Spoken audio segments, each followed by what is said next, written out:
శివమహాపురాణం విద్యేశ్వర సంహిత 22nd chapter. అక్కడ శివ నైవేద్య యొక్క భక్షణ నిర్ణయం అంటే ఏది తినాలి, ఏది స్వీకరించవచ్చు, ఏది స్వీకరించకూడదు.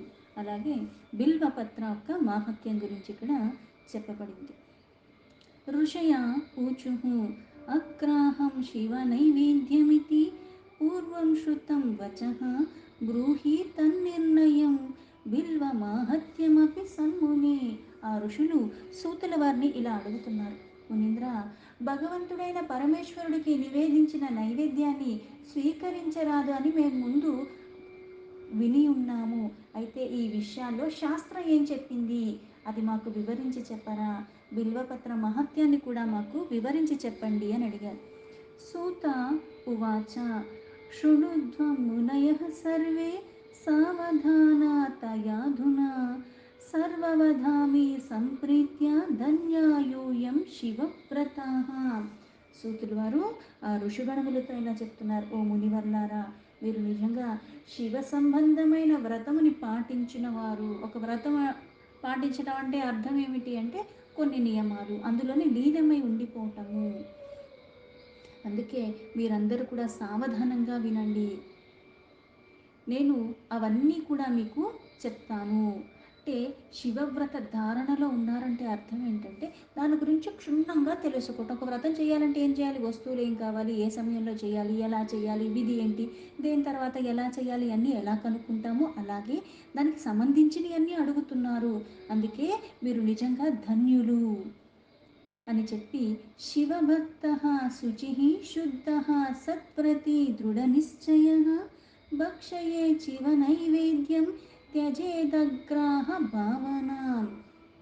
ఇక్కడ విశేషంగా ఇక్కడ సావధానమై వినమండి అని చెప్పి, ఎవరైతే శివుడు యొక్క భక్తులు ఉన్నారో వాళ్ళు ఎలా ఉంటారు, పవిత్రంగా ఉంటారు. పవిత్రత అంటే ఏంటి, బాహ్యంగానా కాదు. ఇక్కడ బాహ్య అంతరంలో కూడా పవిత్రుడే, అంటే అంతరంగికంగా బాహ్యంగా, లోపల బయట కూడా పరిశుద్ధులై ఉంటారు. ఉత్తమ వ్రతాన్ని పాటించేవారు దృఢ నిశ్చయంతో ఉంటారు. అలాంటి వారికి శివ నైవేద్యము తప్పక భుజించాలి. నైవేద్యాన్ని భుజించటం ద్వారా ఏమవుతుంది అంటే మనలో ఉన్నవి ఆ వికారాలు కానీ వాసనలు కానీ ఏవైతే కొన్ని జన్మల నుంచి చేసి ఉన్నామో అవన్నీ తొలగిపోతాయి. ఎలా అయితే కర్మలు చేస్తూనే ఉన్నాం, ఏదో కూడా చేస్తూనే ఉంటాం, దానికి తగ్గట్టుగా పాపమో పుణ్యమో పడిపోతుంది మన అకౌంట్లో. అవన్నీ రాశీభూతంగా ఉన్నాయన్నీ తొలగిపోవాలి. తెలిసి చేసినా తెలియకుండా చేసినా ఒకటి చేసినప్పుడు అది మనం గ్రహించినా గ్రహించకపోయినా మాటల ద్వారా చేతల ద్వారా మానసికంగా ఇవన్నీ చేస్తూనే ఉంటాం, అవన్నీ తొలగిపోతాయి. అందుకే ఇట్లా ఉన్న పవిత్రత కావాలనుకుని పరమాత్మ యొక్క వ్రతాన్ని ఎవరైతే దృఢ నిశ్చయంతో చేస్తారో వాళ్ళు తప్పనిసరిగా ఆ నైవేద్యాన్ని భుజించాలి. అలాగే ఇది స్వీకరించకూడదు, గ్రహించాలా గ్రహించకూడదా అన్నది మనస్సులో కూడా ఆ భావన తొలగించాలి. శివనైవేద్యాన్ని తప్పకుండా గ్రహించాల్సిందే. దృష్టవాపి శివ నైవేద్యం యాంతి పాపాని దూరతః భుక్తే తు శివ నైవేద్యే పుణ్యాన్యా యాంతి కోటిశః. శివ నైవేద్యాన్ని చూసినంత అంటే దర్శించుకున్న మాత్రం చేత కూడా పాపాలు తొలగిపోతాయి. అలాంటిది శివ నైవేద్యాన్ని స్వీకరించటం ద్వారా కొన్ని కోట్ల పుణ్యం మనకి వస్తుంది. అంటే ఎంతో పుణ్యం చేసుకుంటే కానీ అది నీకు లభించదు. అందుకే అయ్యి పాపాలు, సకల పాపాలు కూడా దూరం చేసేస్తుంది. ఎన్నో కోట్ల పుణ్యాలు చేస్తే ఎలా అయితే ఉంటుందో అలాగా అది భక్షించటం అంటే అది లభించటమే నీకు అంత. అలం యాగ సహస్రేణ యలం యాగార్బుధేరపి భక్షితే శివ నైవేద్యే శివ సాయుధ్యమాప్నుయాత్. అంటే కొన్ని వేల యజ్ఞాలు చేస్తే ఎంతైతే వస్తుందో అలాగే ఇక్కడ పుణ్యం, కొన్ని పుణ్యప్రదమైన కర్మలు చేస్తే వస్తుంది. అదే శివ నైవేద్యాన్ని తిన్నంత మాత్రం చేత అంత పుణ్యం వచ్చేస్తుంది. శివ నైవేద్యాన్ని భుజించటం ద్వారా శివుడు యొక్క సాయుధ్యం మనకి లభిస్తుంది.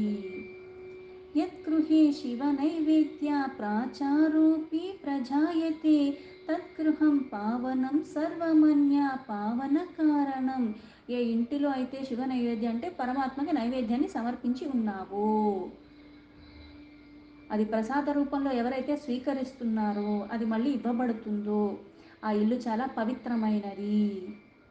పైగా అన్యుల్ని కూడా పవిత్రం చేస్తుంది కాబట్టి ఇంకా పవిత్రమైనది ఆ ప్రదేశము.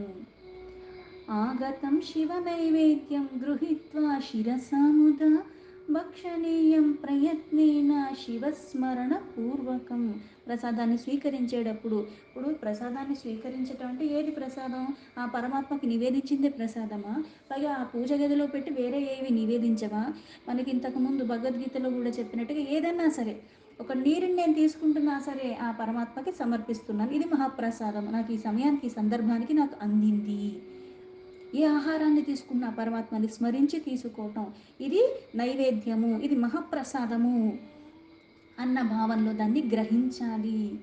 అందుకే ఇక్కడ శివ నైవేద్యం అంటే ఏంటి? అక్కడ పూజ గదిలో సమర్పించిందే కాదు, మనకి ఏది లభించినా మనం ఏది లోపలికి స్వీకరిస్తున్నా సరే అది మహాప్రసాదంగానే భావన చెయ్యాలి. ఆ భావనతో ఏ మనుష్యుడైతే అది గ్రహిస్తున్నాడో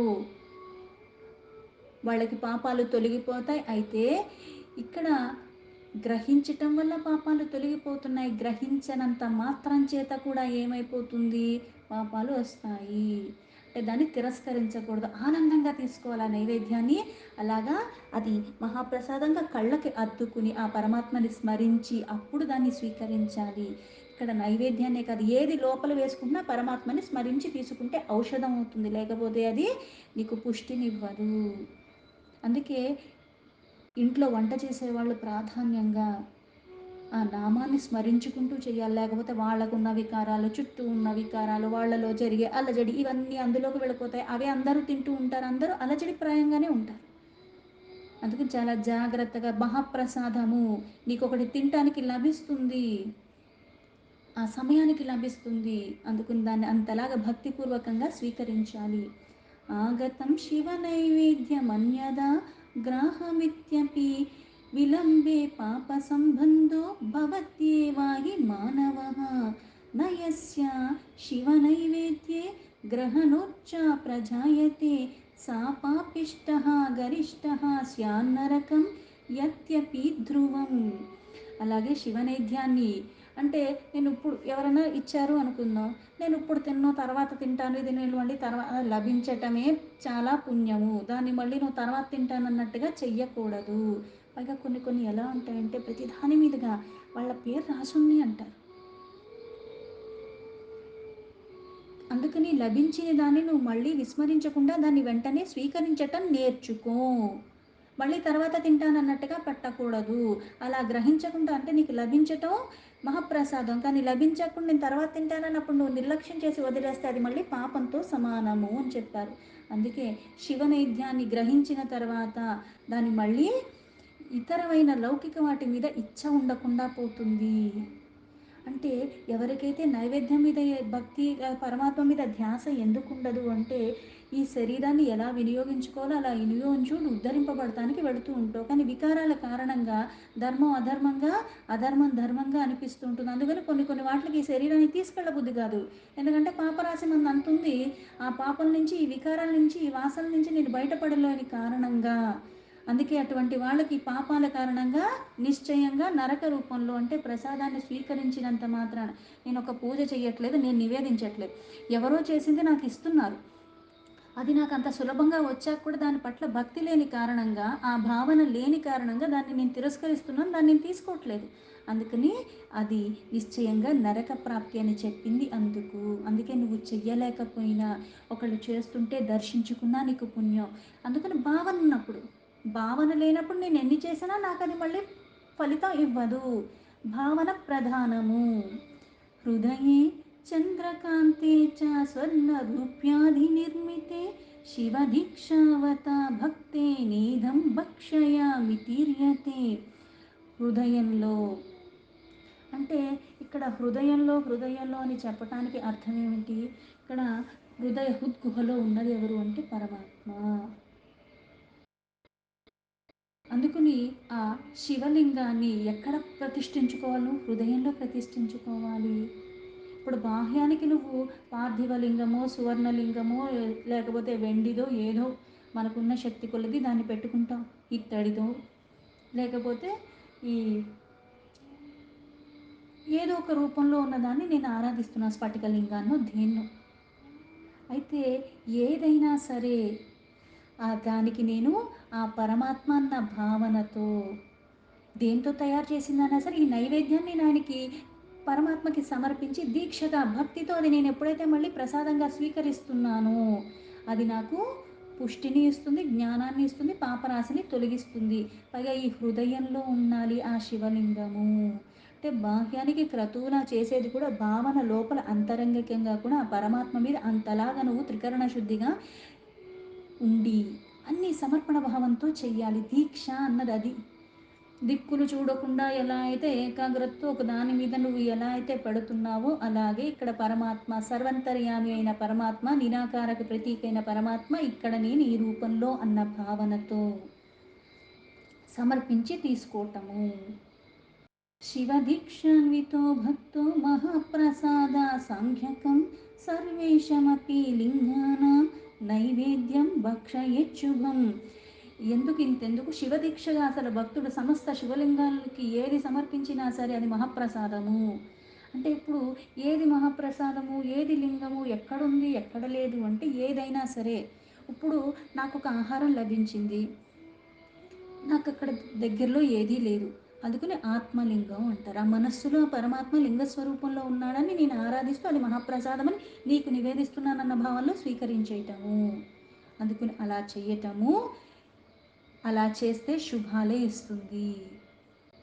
అన్యదీక్షాయుజం నృణాం శివభక్తిరతాత్మనాం శృణుత్వం నిర్ణయం ప్రీత్యా శివ నైవేద్య భక్షణే.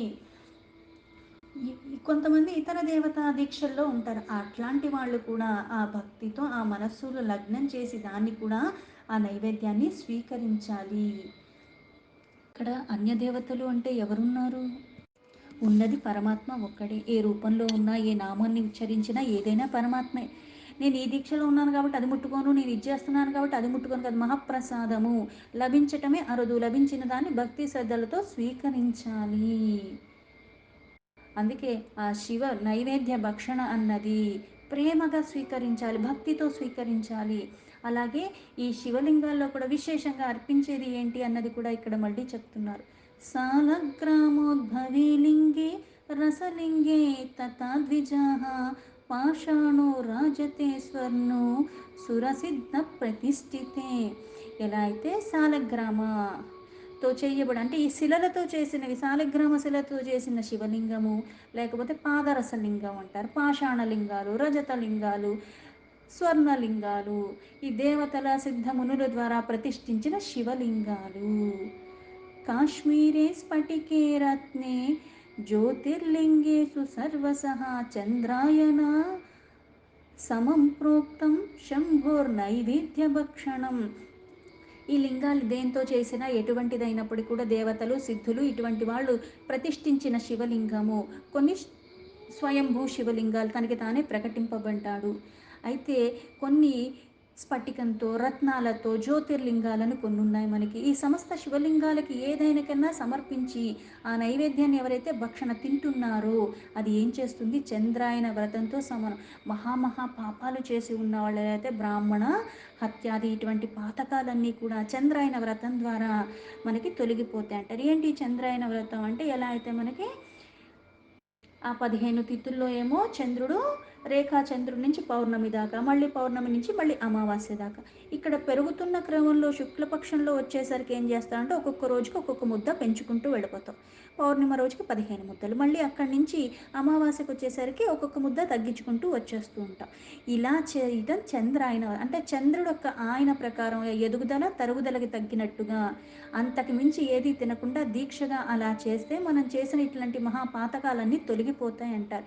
ఇక్కడ ఈ శివలింగానికి ఇటువంటి ఏ లింగానికైనా నువ్వు పరమాత్మ అన్న భావనతో సమర్పించి ఏదైతే తింటున్నావో చంద్రాయన వ్రతం చేస్తే ఎలా అయితే ఫలితం లభిస్తుందో అంత ఫలితం లభిస్తుంది అని చెప్తున్నారు.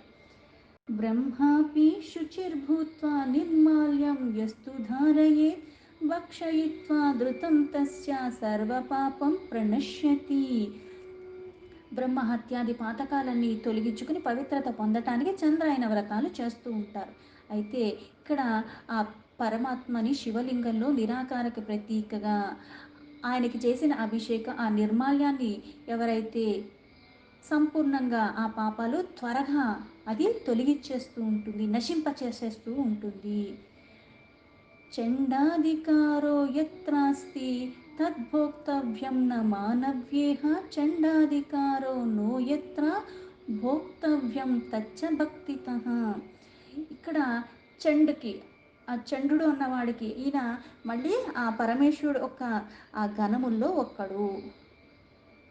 అయితే ఈ చండుడికి ఎక్కడెక్కడైతే అధికారం ఉన్నదో, ఆ అధికారం ఉండి అక్కడ అటువంటి శివలింగానికి ఎక్కడైతే నైవేద్యాన్ని ఇస్తున్నామో అది అన్నీ మనం స్వీకరించకూడదు.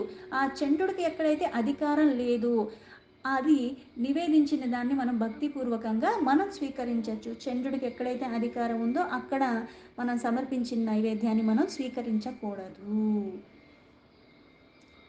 బాణలింగే చ లోహే చ సిద్ధే లింగే స్వయం భువి ప్రతిమాసు చ సర్వాసు నా చండో అధికృతో భవేత్.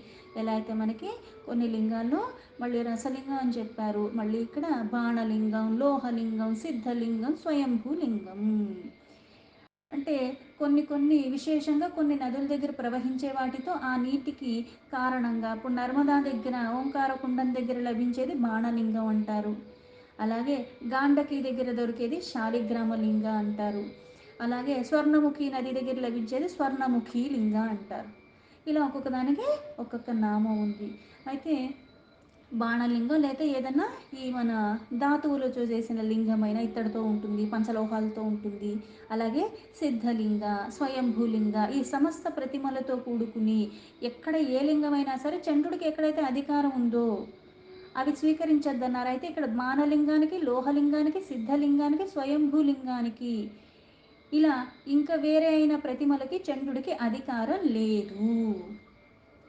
స్నానాపయిత్వా విధానేన యో లింగస్నాపనోదకం త్రిః పిబేత్త్రివిధం పాపం తస్యేహాశు వినశ్యతి. విధి విధానంగా ఆ శివలింగానికి స్నానం చేయించి ఏదైతే మనం అభిషేకం చేస్తున్నామో నీటితో, అది మనం ఎప్పుడైతే 3 సార్లు మనం తీసుకుంటున్నామో సమస్త పాపాలు త్వరగా నశింప చేసేస్తూ ఉంటుంది, దాని సంపర్కం కలిగి నువ్వు స్వీకరించటం ద్వారా.